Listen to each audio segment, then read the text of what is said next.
I never imagined my sister would slap me across the face in front of 500 wedding guests. But that's precisely what Cassidy did, right after I told the crowd she was lying about something big.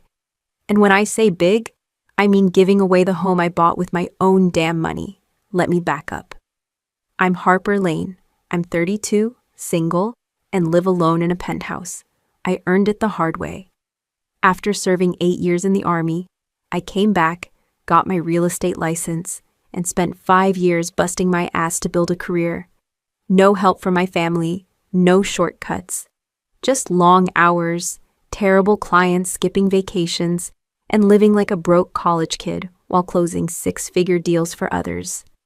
Now, I'm one of the top brokers at Redwood Property Group in Salt Lake City. And I finally have the place I always dreamed of. The top floor, 2 bedrooms, skyline view, and peace. My younger sister, Cassidy, couldn't be more different.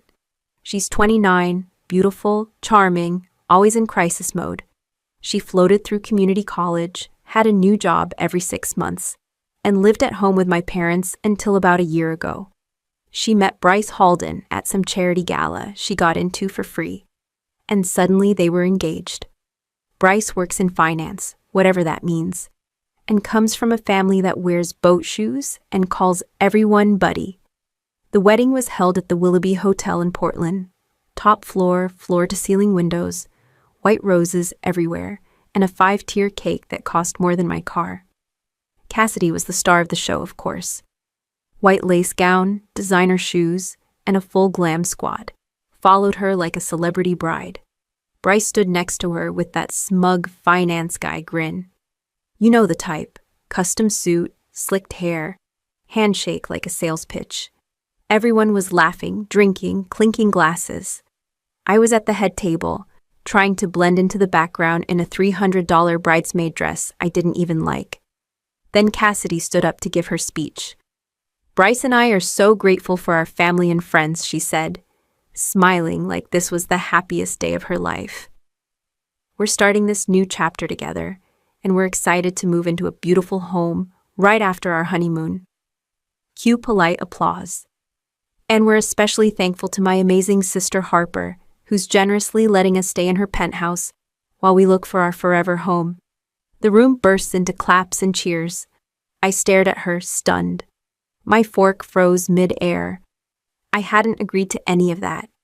The only conversation we'd had about my apartment was 2 weeks ago when she tried to manipulate me into giving it to her, and I told her hell no. I stood up. My heart was pounding. I could feel 500 sets of eyes turning toward me, waiting for the proud sister to nod and play along. There must be a misunderstanding, I said, loud enough for the room to hear. Cassidy, I never agreed to that. Cassidy's smile froze. Bryce glanced at her, then at me. The crowd went quiet. Even the DJ paused whatever love song he was queuing up. Cassidy walked over like she was about to say something sweet. Instead, she slapped me. Full force. In front of 500 people. The sound echoed in the ballroom like someone had dropped a mic. My cheeks stung. My ears rang. And my mother gasped. A bridesmaid dropped her champagne flute. People stared like they weren't sure if this was part of the reception entertainment or a full-blown family breakdown. If you've ever had a family member throw you under the bus in public, hit that subscribe button. And drop a comment below. What would you have done if your sister smacked you in front of a room full of strangers? Cassidy leaned in and whispered, You ruined everything. I didn't say a word. I picked up my purse, walked out of the ballroom, and didn't look back. Outside, the air was cool. My hands were shaking. I didn't cry. Not yet. I just kept walking, past the valet stand, past the line of cars, straight to the street. I didn't even call an Uber. This wasn't just about the slap or the lie. It was about something way more profound than that. Something that had been building for years, buried under fake smiles and forced holidays. And now it was boiling over in front of a hotel full of people who probably thought our family was perfect. I didn't stop walking until I reached the end of the block and realized my hands were still shaking. The valet guy shouted something behind me, maybe asking if I needed a ride. I kept walking. I didn't want to sit, talk, explain, or deal with fake sympathy. I just needed air, clean, unfiltered air, without white roses and overpriced champagne and that smug look on Cassidy's face when she slapped me in front of everyone like I was some hired help who forgot her cue. On the walk back to my hotel room, yes, I had to book one because I wasn't staying with family. I finally felt the numbness wear off, replaced with something way worse. The familiar sting of knowing this wasn't some freak accident. This was just the next step in a long, ugly pattern. Cassidy had always been the favorite. Growing up, I wasn't bitter about it because I didn't have time to be. I was too busy cleaning up her messes, covering for her, keeping my head down. While she crashed my mom's car at 16, I was filling out ROTC forms. When she threw a party and trashed the living room, I was studying for my ASVAB. The rules just didn't apply to both of us equally. My parents, Darla and Ron, weren't monsters. They were just selective. My mom had a way of making excuses for Cassidy like it was a full-time job. "Cassidy's sensitive," she'd say, when I complained about her skipping chores, stealing my things, or screaming at me during dinner. "You're more mature. Let her grow at her pace." That pace involved dropping out of college twice and quitting jobs like they were gym memberships. When I enlisted, no one came to my send-off. My parents said they planned a weekend trip months in advance. Cassidy didn't even text. I left for basic training, feeling like a ghost in my family. 8 years later, I came back with a discharge and some discipline. I didn't expect a parade, but I didn't expect my parents to ask if I was done with that army stuff yet. I got licensed in real estate, joined Redwood Property Group, and ate canned soup for 2 years while saving every dollar I could. I didn't date. I didn't take vacations. I didn't buy new shoes unless the old ones had holes. The penthouse at Harrison Ridge Tower was the result of every sacrifice. 1,600 square feet, 2 bedrooms, a wraparound balcony, and a direct view of the Salt Lake skyline. It was quiet, clean, and mine. I signed those papers alone, with no family cheering me on, no champagne toast. Just my name on every dotted line and a locksmith who changed the locks the same day I moved in. The first time Cassidy came over, she walked in like she was shopping, ran her hand along the countertops, opened every cabinet. She sat on the couch like she had already lived there. "Wow," she said, fake smiling. "This is impressive, for someone who's always been so serious." I just nodded. I'd learned by then not to react. She started dropping hints soon after. "You're still single, right? What do you even do with all this space?" Or, "Bryce and I are just looking for somewhere peaceful to start out." Something like this. I ignored her. I shouldn't have, but I did. And then one night at a family dinner, not a holiday, just some random Sunday my parents insisted I show up for, Cassidy went full throttle. "Harper's place would be perfect for us," she said, loud and casual, as if I wasn't sitting there. "You don't even use the second bedroom, do you?" I said no, firmly, no explanation, no apology. My mother looked up from her salad like I'd slapped her. "Why not? It's temporary. She's your sister." "It's my home," I said. "I worked for it." Cassidy rolled her eyes. My dad stayed quiet like he always did.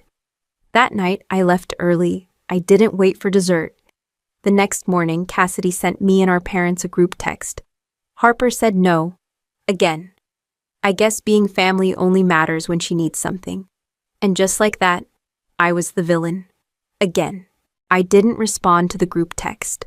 I just tossed my phone face down on the counter and opened a bottle of wine at noon. That same afternoon, Cassidy showed up at my place unannounced. She let herself into the building, using the call box code I gave her once for an emergency. Apparently, this qualified. She waltzed into my apartment as she owned it. Didn't even knock, just opened the door and called out, "Harper!" I was still in leggings, hair up, wine glass in hand. She didn't care. "We need to talk," she said, plopping onto my couch like she was settling in for a casual chat, not barging into my home after staging a public guilt trip. I didn't sit down. We've already talked, I said. She brushed that off. Okay, but not like, seriously. Listen, Bryce and I don't want to live with mom and dad. That's toxic. And rent right now is insane. Not my problem, I said, keeping my voice level. You have space. You're barely even here. You're always at work or traveling for listings. It's just temporary, like 6 months, maybe a year tops. Then we'll move out once Bryce's bonus clears. That's not going to happen, I said flatly. Cassidy blinked like she couldn't believe I said no again. Why are you being like this? You've always had everything. You were the smart one, the strong one, the one who left and made it big. That wasn't admiration. It was resentment in a sparkly dress. You've had support every step of the way, I said. You just never used it, she scoffed. So now you're better than me. I didn't answer. I didn't need to. She stood up and looked around the living room again like she was mentally redecorating it. You don't even want kids. You're not getting married. You don't need this kind of space. Bryce and I are starting a family. That means something. I almost laughed. You think that entitles you to my home? I think family supports each other.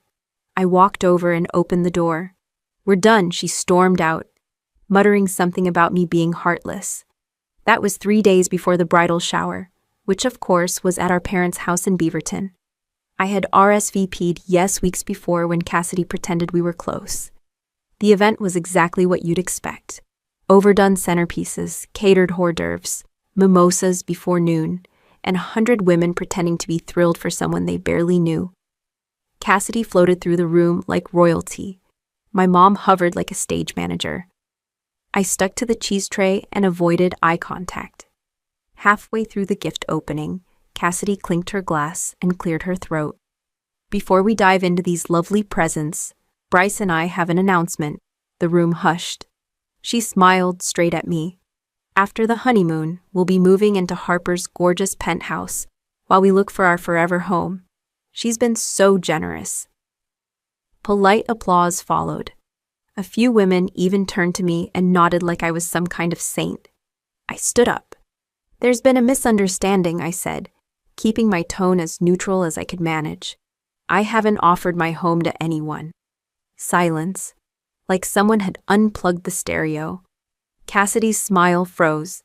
Don't be modest, sis. We talked, I said. I said no. That hasn't changed. My mother grabbed my elbow and dragged me into the kitchen like I had just cursed in church. Why would you embarrass her like that, she hissed. In front of all these people? I didn't, I said. She did that herself. You know how important appearances are. Couldn't you have just smiled and talked to her later? Because she made it public first. My mom shook her head like she didn't recognize me. You used to be so respectful. Maybe you just liked me better when I was quiet. I left early. Again, no one stopped me. I drove straight home without turning on the radio, sitting silently while the knot in my chest got tighter with every mile. When I returned to the penthouse, I didn't even take off my shoes.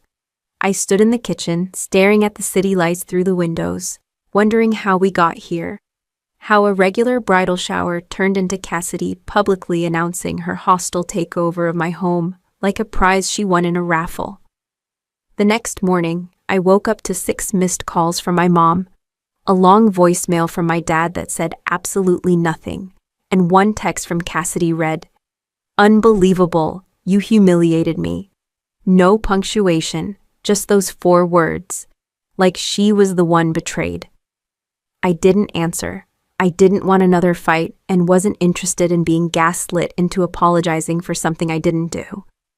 I called Nina instead. She picked up on the first ring.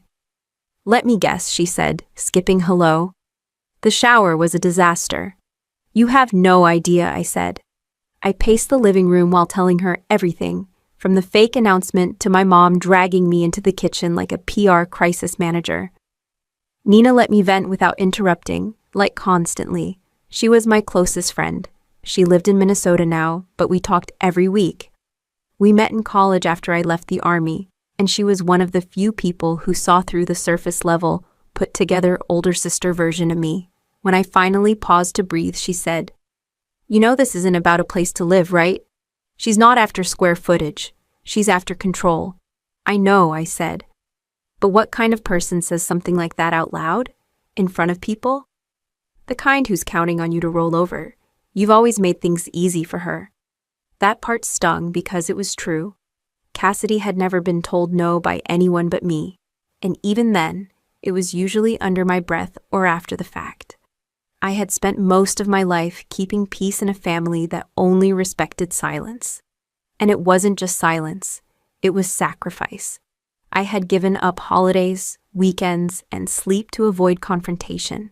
Cassidy, meanwhile, got applause for showing up late to dinner and calling it fashionably behind.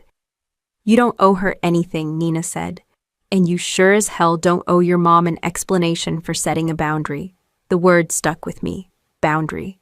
Like I was putting up a fence around my life and daring anyone to cross it.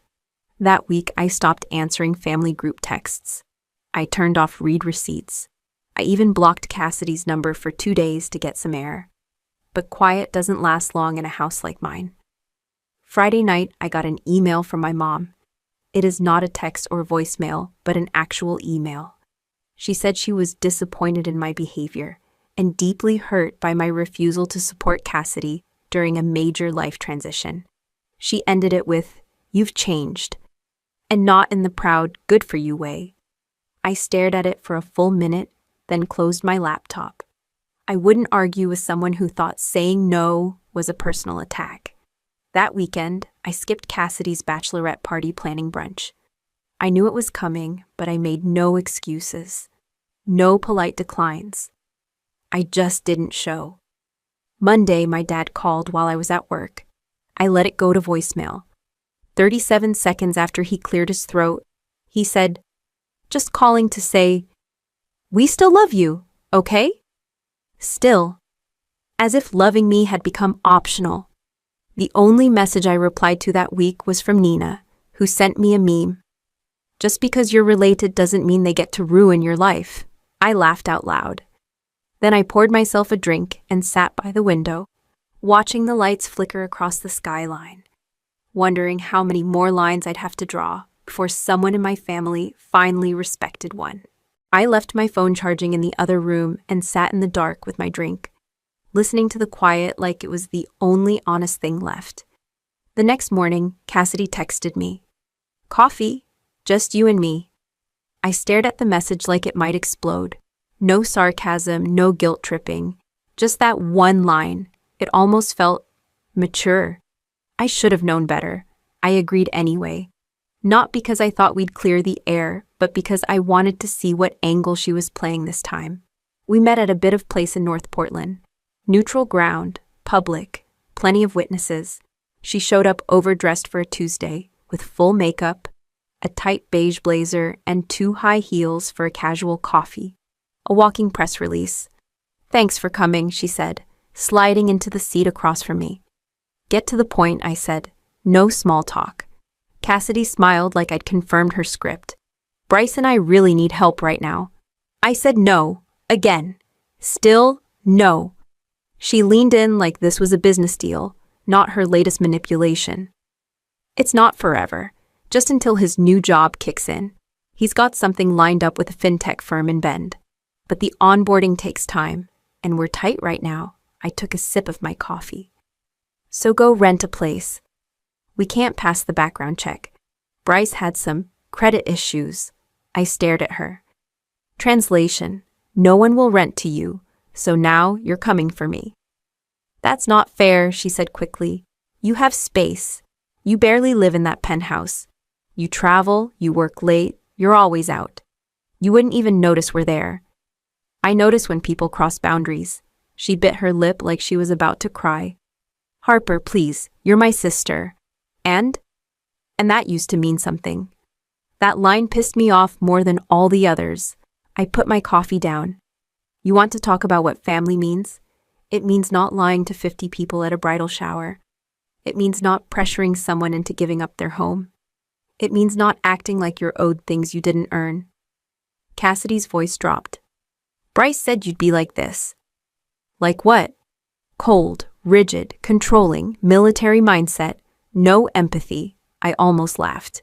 "Yeah, he would say that. because I'm the only one not falling for his scam. Her expression changed. It wasn't rage. It wasn't hurt. It was panic buried under fake calm. What scam? I leaned forward. You ever actually look into what Bryce does all day? What happened at his last job? Or do you just like the idea of being married to someone who says investment strategies out loud? Cassidy crossed her arms. This isn't about Bryce. Everything's about Bryce. You tied your whole future to someone you barely know, and now you're scrambling to fix it by taking what's not yours. She blinked fast. I thought you might understand. You've always been strong. You always figured things out. I need help. I sat back. And I did figure things out. On my own. Which is exactly why you don't get to take what I've built. That hit. She stared at her cup. So that's it? That's it. She didn't say goodbye. Just stood up and walked out. Heels clicking hard on the tile. Like she wanted everyone to know she was the victim. I stayed, finished my coffee, and watched a couple in the corner laugh over something on a phone screen. Normal people have a typical day. When I got home, a car was idling in front of my building. My parents. My mom waved as I stepped out of the rideshare. I didn't wave back. They cornered me in the lobby like they were staging an intervention. Cassidy's devastated, my mom said. She's embarrassed, I corrected. Not the same thing, my dad stepped in. Can't you just give her 6 months? Help her get on her feet? She's a grown woman. If she's not on her feet by now, she never will be. They didn't like that, but I didn't flinch. I walked past them, up to the elevator, and didn't turn around once. No guilt, no second guessing, just steel. I stood in the elevator, watching the floor numbers tick up, and realized I wasn't angry anymore. Just done. There's something cold that settles in once the arguing stops. Not peace, not forgiveness. Just clarity. Like a frost that preserves your boundaries because no one else will. That night, I changed the access code to my building's guest system. Then I called my HOA and flagged my unit for restricted access. No deliveries without approval. No packages were left unattended. No guests without ID. The concierge asked if I needed to file a report. I almost said no. Then I thought of Cassidy announcing my home like it was hers. I thought of Bryce's smug little smirk at that coffee shop. I said, yeah, make a note. The next few days were quiet, which in my family is rarely a good thing. On Thursday, I came home to find a courtesy card from building security. Someone had tried to enter the front desk, claiming they were there to prepare for move-in. The staff denied access. They'd left without causing a scene, but the message was clear. They were testing the locks. I called Nina. You were right. About what? They're not done. I told her what happened. She didn't even sound surprised.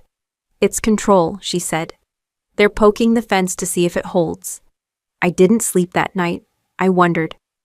What if they just showed up one day with a truck and tried to force their way in? Could they fake a lease? Could they say I gave verbal permission? That thought made me pull out every email and text I'd exchanged with Cassidy about the condo. I archived them, saved them to a backup drive, and printed the worst ones. I wasn't playing defense anymore. I was building a record. Saturday morning, I got a call from someone I hadn't talked to in years, Deanna Rhodes. We'd been deployed together overseas. She was harsh and sharp and used to run logistics in Kandahar, like managing a Fortune 500 company. Still the same number, she said when I picked up. You sound the same too, I told her. Still like you're giving orders through a sandstorm, she laughed. Got your name from someone in town. Heard you're working real estate now. Luxury residential, Portland market. Good. You'll understand this then. I need a discreet buyer's agent. Someone who doesn't flinch at non-traditional clients. I raised an eyebrow. What's non-traditional? Let's say ex-military with interesting sources of income. We met for drinks that night. It felt good to talk to someone who didn't need explanations for my bluntness, who didn't flinch at the word boundaries. Deanna brought up Bryce casually. Guys' names come up before, she said. Something about gambling debt and a bad habit of borrowing funds from places he shouldn't. I leaned in. You serious? She nodded. I'm not saying he's committed fraud. I'm just saying there's a lot of smoke around that man. I drove home with adrenaline humming under my skin. If even a piece of what she said was genuine, Cassidy wasn't just marrying someone with bad credit. She was tying herself to a walking lawsuit. The next morning, I made a few calls, quiet ones. I had contacts from my early real estate days, title officers, private lenders, and a former colleague who now worked for a firm that did financial background screenings. I didn't ask anyone to dig deep. I said, if anything about Bryce Neely rings alarm bells, let me know. Within 48 hours, I had 2 callbacks. One said he'd been flagged for a defaulted loan he claimed was lost in processing. Another said he was on a private lender's internal do not approve list. That was enough for me. I didn't tell Cassidy. I didn't confront Bryce. I didn't need a fight. I needed leverage. And I was starting to get it. I printed everything, labeled a file.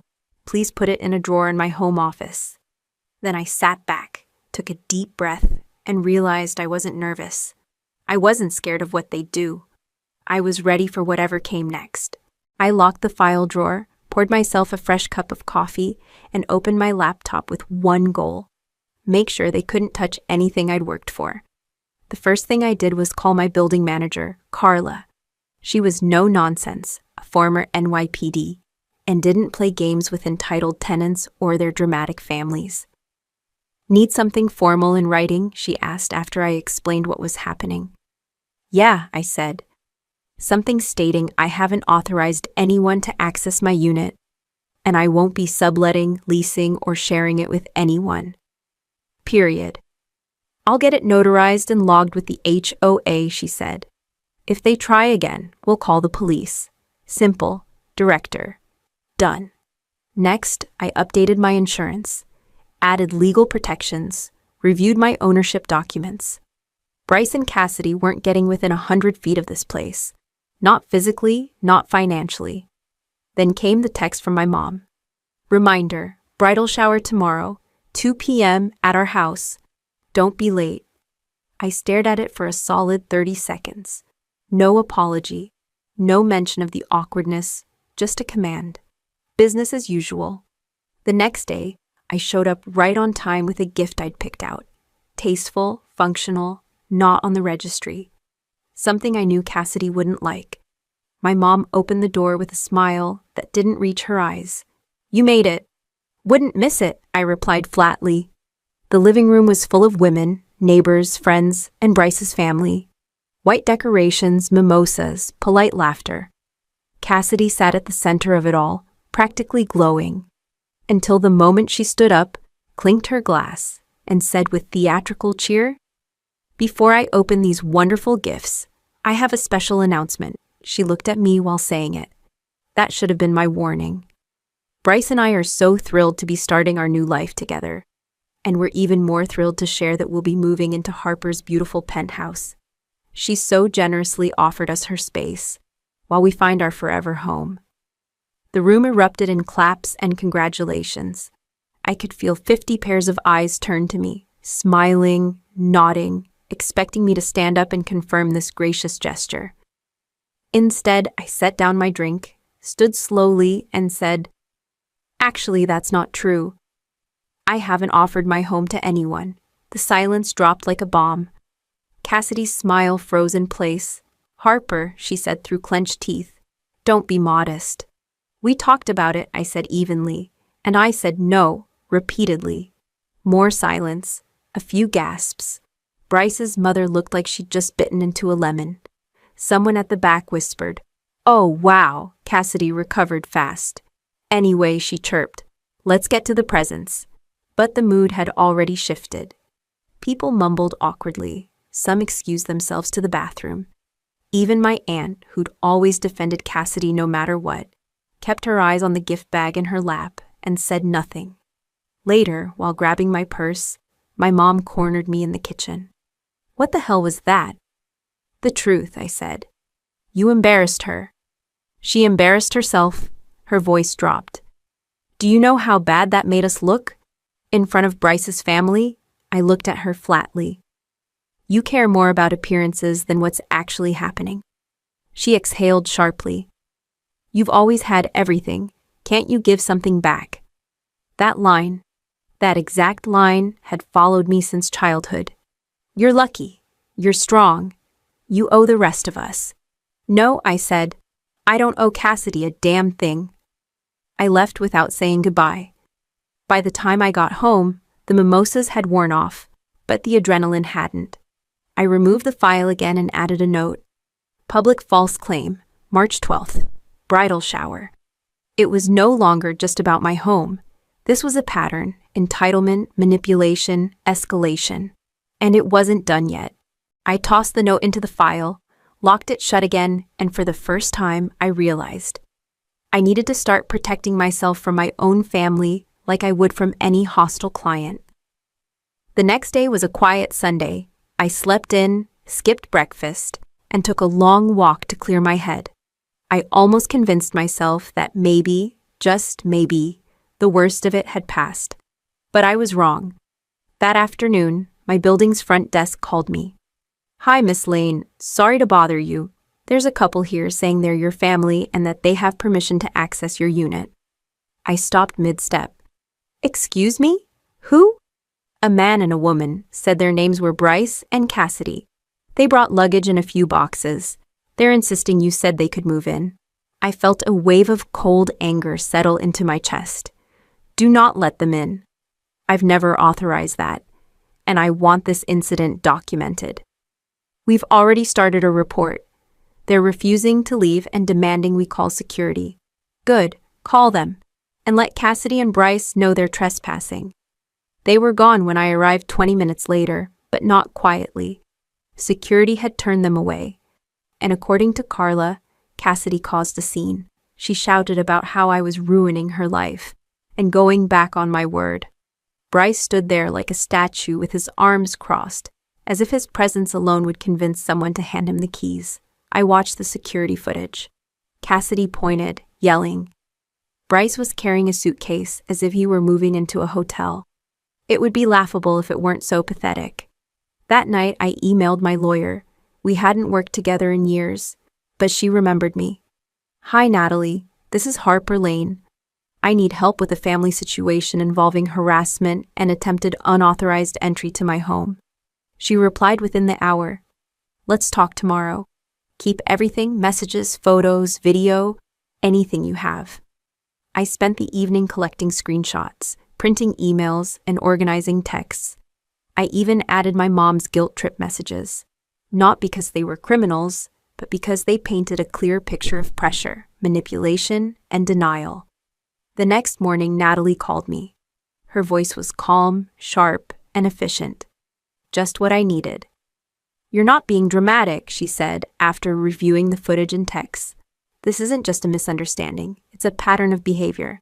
You have every right to file for a protective order. Part of me hesitated. Protective orders were for people in real danger, right? For stalkers and abusive exes. Not for brides and brothers-in-law with entitlement complexes. But Natalie shut that down fast. Protective orders aren't just for bruises. They're for boundaries. Cassidy and Bryce tried to enter your home under false pretenses. That's trespassing. She slapped you in public. That's assault. The pattern matters. She drafted the paperwork that afternoon. While at it, I updated the building's access log, formally banned them from the property, and filed a cease and desist letter to make it official. That night, I got a text from my mom. Just one sentence. Do you have any idea what you're doing to this family? I didn't answer. I saved it with the others. 2 hours later, Bryce emailed me directly. The subject line said, "Let's be adults." I opened it. Inside was a wall of text alternating between threats and passive-aggressive nonsense. He warned me about how dragging this into court would damage reputations, and that Cassidy is willing to forgive you if you stop this madness now. Then came the line that made me stop cold. If you don't reconsider, we may have to bring up certain personal details to your clients and coworkers. There it was, a threat, black and white. I forwarded it to Natalie. She replied, "This just got easier." I leaned back in my chair, staring out at the skyline. Everything I'd worked for, my peace, my home, my reputation, they were willing to destroy it all for a free place to live. And I wasn't about to let them. I closed the laptop, walked to the window, and stood there gripping the glass. My reflection looked calm, but I'd never been so ready to fight. The courthouse smelled like coffee and disinfectant. It was barely 8 a.m., but Natalie and I were already waiting outside Judge McClure's courtroom. She wore a charcoal suit and heels, sharp enough to draw blood, flipping through her file like she was reviewing someone else's funeral program. I wasn't nervous. I was focused and tired. The kind of tiredness that lives in your bones, not from lack of sleep, but from knowing people you loved once are now trying to get you in broad daylight.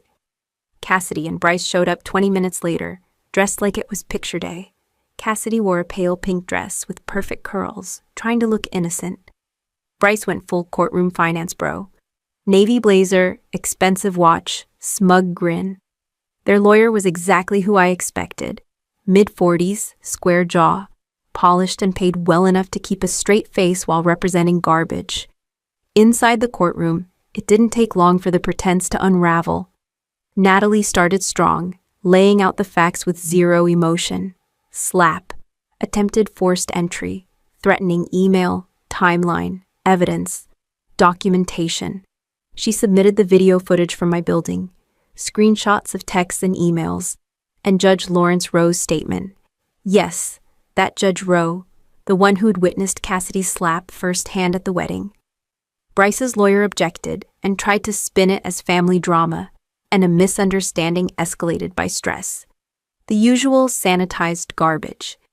But the judge wasn't buying it. When asked if Cassidy slapped me at her wedding, she hesitated, looked at Bryce, and finally muttered, "Yes, but it wasn't malicious, it was emotional. She embarrassed me." "And did you attempt to enter Ms. Lane's residence without her knowledge or consent?" the judge asked. Cassidy stayed silent. Bryce spoke up. "We thought she changed her mind. She never said no clearly." Natalie pounced. "We have 3 written rejections, 2 voicemails, a recorded phone call. What exactly is unclear. They backpedaled and tried to play the victim, said I was spiteful and just trying to make them look bad." The judge held up Bryce's email and read it aloud, the part where he threatened to expose me to clients if I didn't give them the apartment. "This, Mr. Lorman, reads less like a misunderstanding and more like extortion." Silence. Bryce looked down. Cassidy's eyes filled with tears on cue. Then came the moment I didn't expect. Judge McClure looked straight at me and asked, "Do you feel unsafe around these 2? I didn't hesitate. Yes, not because they'll hurt me, but because they think they're entitled to my life, and they're not going to stop until someone tells them no in a language they can't twist." He nodded. "This court finds sufficient cause to grant the protective order," he said plainly. Cassidy gasped. Bryce leaned back in his chair like someone had pulled the rug out from under him. Effective immediately, the judge continued. Cassidy Blackwell and Bryce Lorman are ordered to remain no less than 300 feet from Ms. Lane's residence, workplace, and person. No direct contact. All communication must go through counsel. Violations will be met with criminal charges. Natalie smiled like she'd just closed a $1 million deal. As we packed our things, I saw my parents sitting at the back of the courtroom. I hadn't even noticed them before. My dad looked stunned. My mom looked like someone had slapped her with reality for the first time. They didn't come down to talk. They just watched. Outside, the sun hit me like a spotlight. I breathed in deep. For the first time in weeks, my lungs didn't feel like they were on fire. Natalie turned to me. "You did the hard part. Now you just keep standing your ground." I nodded.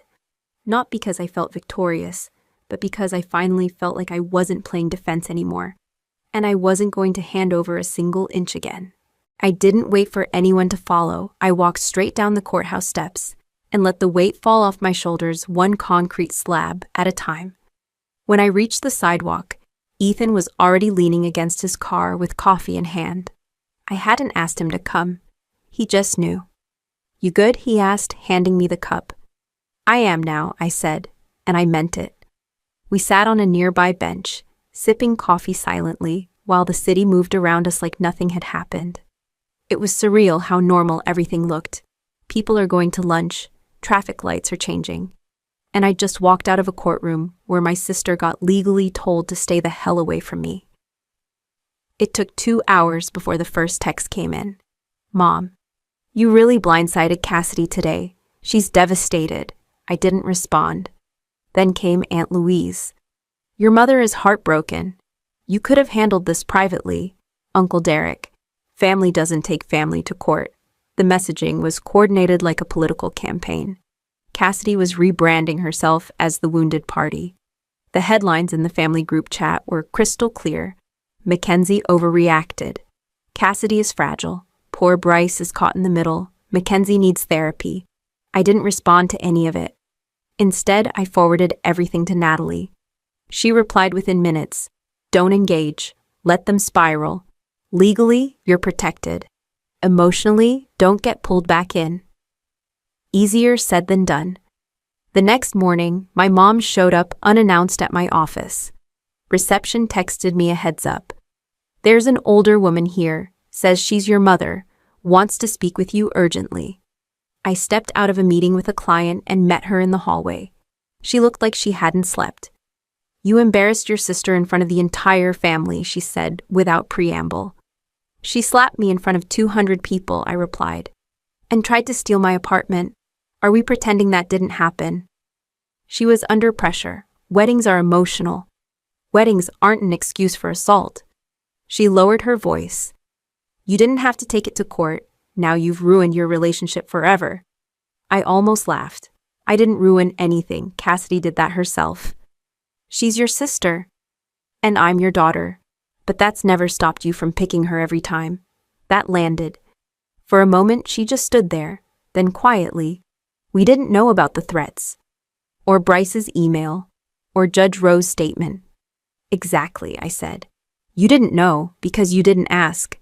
She didn't argue, just looked tired. Worn out from trying to spin reality into something more comfortable. I'd been doing that too for years until I stopped. She left without saying goodbye. 3 days later, I got an email from Bryce. Subject: "Let's be adults about this."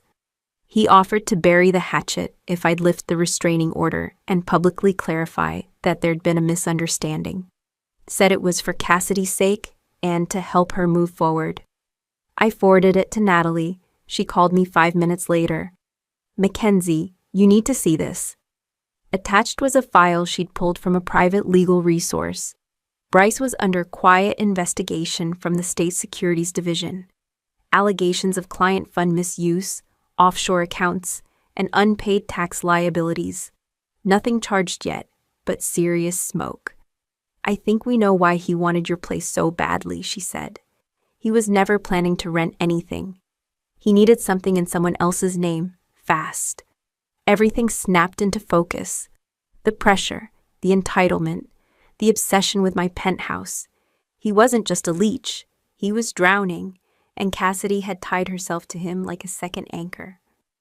The day after that, a reporter from the Seattle Ledger emailed me. "Ms. Lane, we're working on a story involving Mr. Lorman and would appreciate a statement." I declined to comment, but I knew the story was coming. By the end of the week, Bryce's financial scandal broke wide open. Fraud, client deception, a long history of gambling. Cassidy is listed as the emergency contact on multiple shady LLC filings. It was all public now. The narrative shifted overnight. Suddenly, I wasn't the cold sister anymore. I was the one who saw the fire before it hit the house. When I left my 3rd therapy session, my thoughts were finally starting to line up. I wasn't magically healed, but I was clearer. And that's probably why, when I walked into my condo lobby and saw my mother sitting there like she was waiting for a hair appointment, I didn't freeze. She stood up fast. "We need to talk."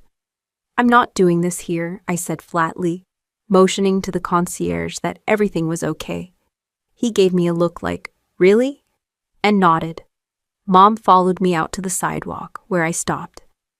"Are you seriously still pretending you're the victim?" I asked, not even trying to filter myself. She clutched her purse like I'd insulted her cooking.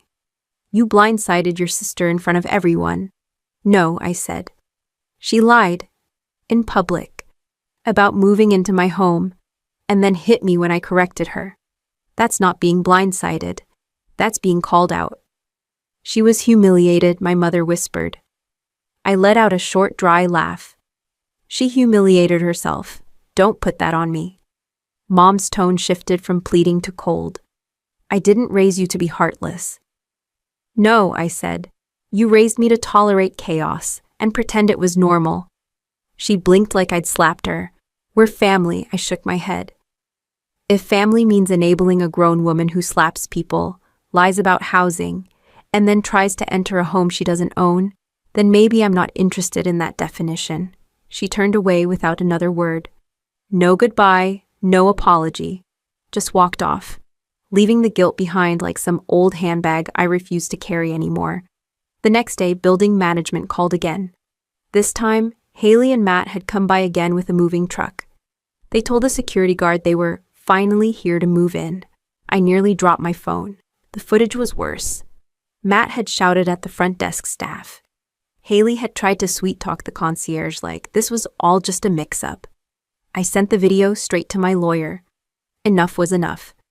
When the restraining order was officially filed 2 days later, I didn't even feel anxious. I felt calm, as if I had finally taken back control. That calm didn't last long. Matt sent me a voice message that made my skin crawl. "Look, this is just getting messy. No one wants lawyers involved. We're family now. Let's settle this like adults. But if you push this, I can't guarantee what'll come out." That last part, not a threat. A promise. I forwarded it to my lawyer and went to work like any other Tuesday. Except it wasn't. Later that afternoon, one of my top clients canceled a meeting without explanation. I called her straight to voicemail. Her assistant texted. "She's concerned about recent comments she's heard.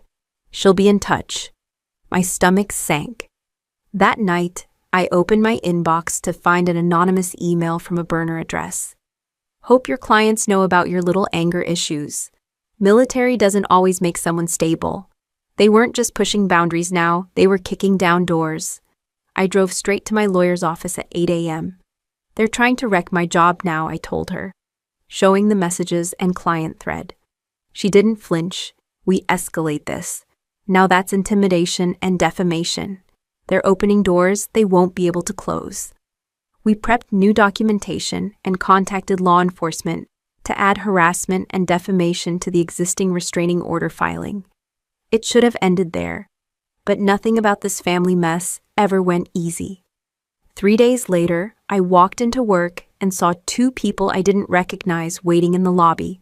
Suits, clipboards, generic smiles, corporate compliance. I knew before they opened their mouths. Somebody filed an anonymous complaint with my firm, said I was unstable, a threat to clients, and prone to violence. My boss called me into his office that afternoon. He looked uncomfortable, as if he hated everything about this. "We've worked together for years. I know this isn't who you are," he said. "But we have to look into it." I nodded. "I understand. Do what you need to do." He paused. "I'm sorry, Harper. Really." I realized something as I sat back at my desk, staring at a blank screen. Matt and Haley weren't just trying to steal my home. They were trying to ruin my life. And if I didn't push back harder, they might win.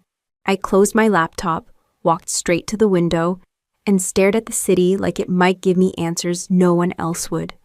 Outside, the sun was fading behind the skyline.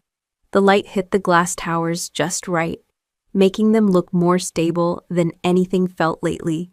My phone buzzed again on the counter. Voicemail. Probably my mother or another relative trying to reason with me. I didn't check. I wasn't interested in hearing another round of guilt-wrapped manipulation. Instead, I changed into gym clothes, laced up my sneakers, and hit the treadmill. My legs moved fast, but my mind moved faster. I was trying to outrun the question that kept creeping in. How had we ended up here? A family so tangled in appearances, resentment, and unspoken expectations that it took a courthouse and legal paperwork to draw a basic line in the sand.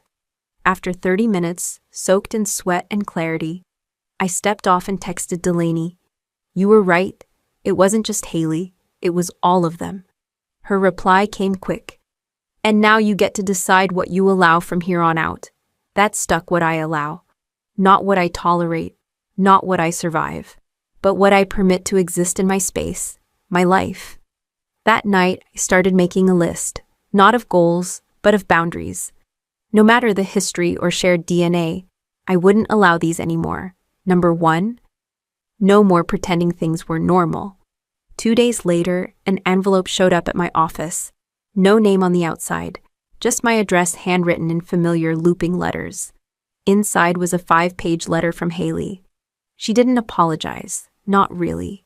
Instead, she explained how she'd felt left behind, thought she deserved a fresh start in a place like mine, and how sharing it seemed like the fair thing to do since I had more than I needed. I read it twice. Then I folded it up, slid it back into the envelope, and filed it, not in the trash, but in a drawer marked proof. Because that's what it was. Proof of how deep the entitlement went. Proof that she still didn't get it even after all the fallout. This wasn't about space, it was about respect. And she never had any for mine. Later that week, Delaney came by with Chinese takeout and 2 bottles of wine. So, she said, between bites of lo mein, any movement from the Ryan front? Only sideways, I said. Apparently he's taken up a consulting role with some sketchy crypto startup. Guess the finance band didn't cover Web3. Delaney laughed, then shook her head. It's wild. He really thought he was going to manipulate you into handing over $1 million condo like it was a spare key. Because it worked on everyone else, I said. It worked on my parents, on Haley, probably half his old clients. They all just handed over whatever he asked for, attention, money, blind trust. She sipped her wine. Not you, though.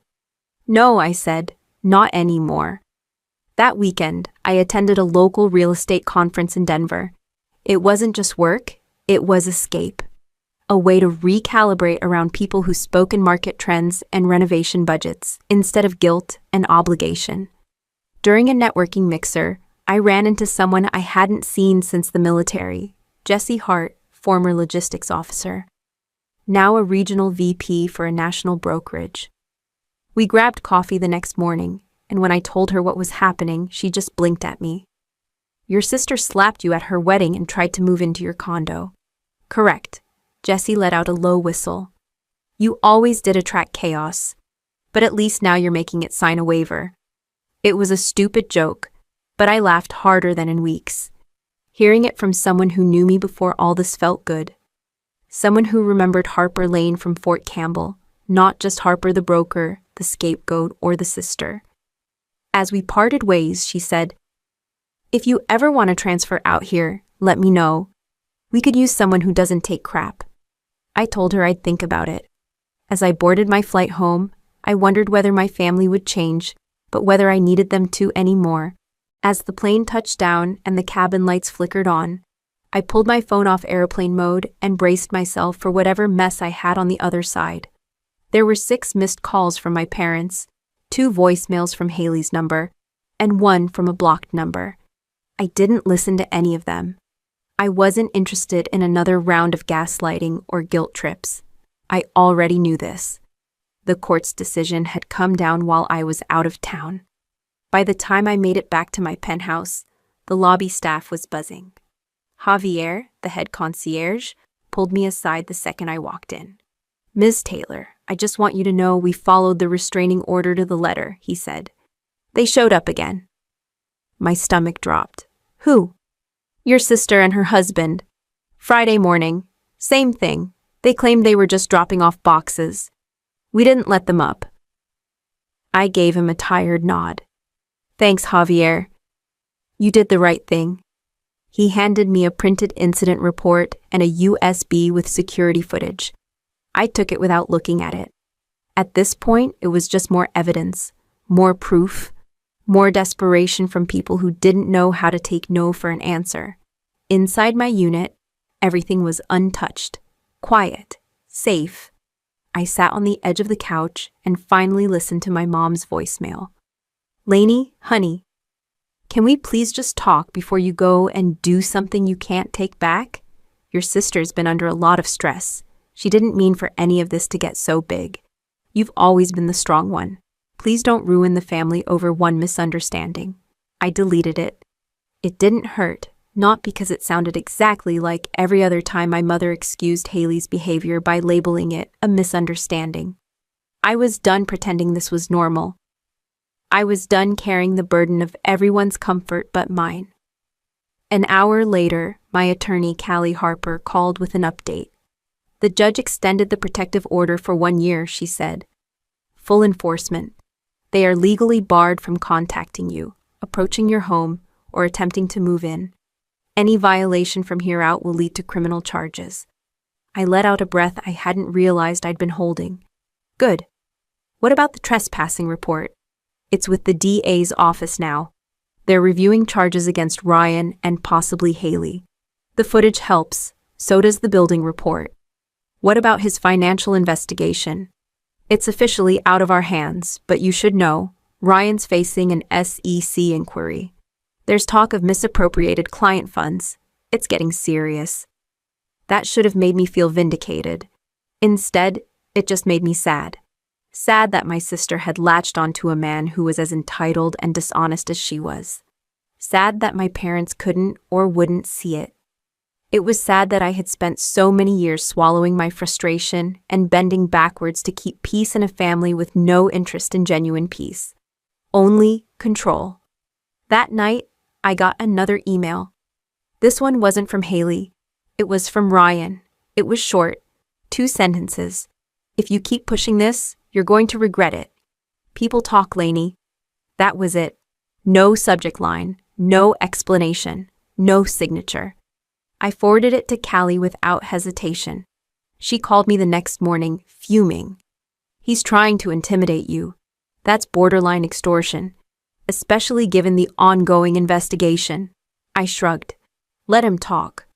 I'm not the one hiding anything. You want to press charges? I hesitated.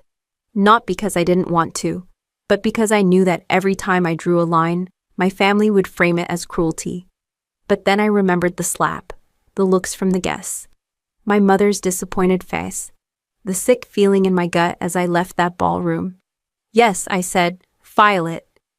By the end of that week, I had to give a formal statement to the prosecutor's office.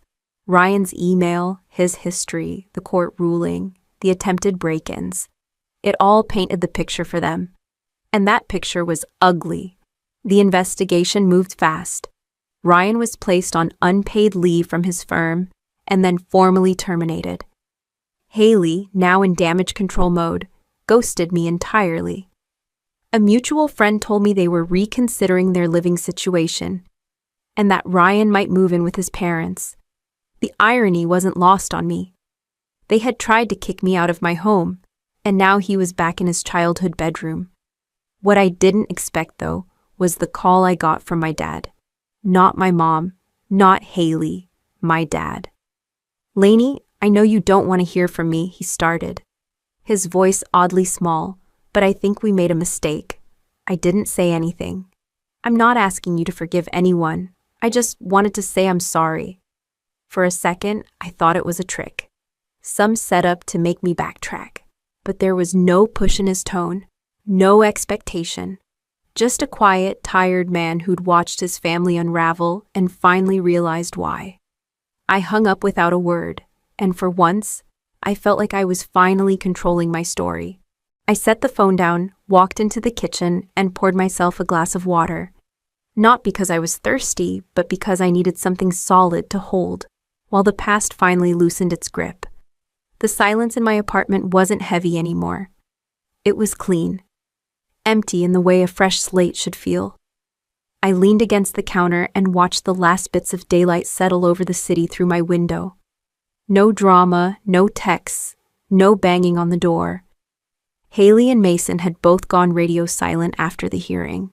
The protective order had been extended without contest, and I heard through my attorney that Mason was working on a plea deal for securities fraud. The feds were auditing some of the investments he'd pulled Haley into. They'd frozen a few of their accounts. Suddenly, all that confidence he threw around evaporated once he had to explain his finances in a courtroom packed with records. As for Haley, she'd left the city, back to our parents' house in El Paso. Mom still called every couple of weeks and tried to smooth over the wreckage as if it was just a little sibling spat. But the tone was different now, softer, like she wasn't sure what to believe anymore. And for once, she didn't push when I held my ground. She just listened. The family dynamic was changing, whether anyone liked it or not. Boundaries have that effect. They force people to pick between growth or distance, sometimes both. I was in the middle of unpacking new kitchen stools when I got the email. Short, from Haley, not dramatic. Not some grand apology, just, "I'm in therapy. I'm trying to understand what happened between us. I know it doesn't fix anything, but I wanted to say that." I stared at it for a long time before replying. I didn't feel the rush of anger or triumph I expected. Just space. Like a cracked window, open air could move through again someday. My reply was as brief. "Thank you for letting me know. I hope it helps." She didn't answer, and I didn't expect her to. A month later, I invited Kara and Alana over for dinner. We laughed so hard over wine and takeout that I forgot for a moment that life had been anything else. No one asked about my sister. No one tiptoed around anything. It was just 3 women, good food, and peace. That night, as I stood on my balcony with a glass of wine and my bare feet on the cold tile, I finally let myself feel it. Not closure, not yet, but freedom. I had made it through. Not without scars, but not broken either. And more importantly, not bitter. Mason never got near my home. My sister never moved in. I kept my space, sanity, and whatever family dignity I still had left. And I did it without throwing a punch, raising my voice, or giving in to guilt. Some people think revenge looks like public shaming or screaming matches. But real revenge, the kind that sticks, is living your life untouched by those who tried to ruin it. When I walked through my front door at the end of the day, I didn't brace for impact. I dropped my bag, kicked off my shoes, and breathed like I earned every square foot because I did. And maybe that's what this whole thing was about. Not just the penthouse, not just Haley, but every moment in my life, I was told to be the bigger person, to shrink myself, to tolerate bad behavior in the name of family. It all led to this one choice, finally saying no and mean it. It changed everything. Now I don't owe anyone an explanation for having boundaries. I don't justify saying no, and I don't confuse family loyalty with self-sacrifice. I learned that the hard way and paid for it in full, but it was worth it. And if any of this sounds familiar to you, if you've been there and are still there, I hope you take this as your permission slip. You're not wrong for protecting your peace. You're not selfish for saying enough. You're not cruel for drawing a line. You're just done. And that's okay. And the thing is, being done doesn't mean you don't care anymore. It means you care enough about yourself to stop bleeding for people who never learned how to treat you right. I didn't burn the bridge. I just finally stopped rebuilding it alone. And once I stepped off it for good, I saw how steady the ground could be when it wasn't built on guilt, silence, or fear. So now I live quietly, honestly, without needing a family audience to validate my choices. I open my front door, sit with my peace, and sleep like someone who no longer carries someone else's chaos. And trust me, there's no sweeter revenge than living exactly how they said you couldn't. If you've ever dealt with messy family drama or had to fight for your peace, you're not alone. I share powerful family revenge stories like this one, because sometimes the people closest to us cause the deepest wounds. Subscribe for more family stories that don't sugarcoat the truth. And stick around if you believe standing up for yourself isn't just brave, it's necessary.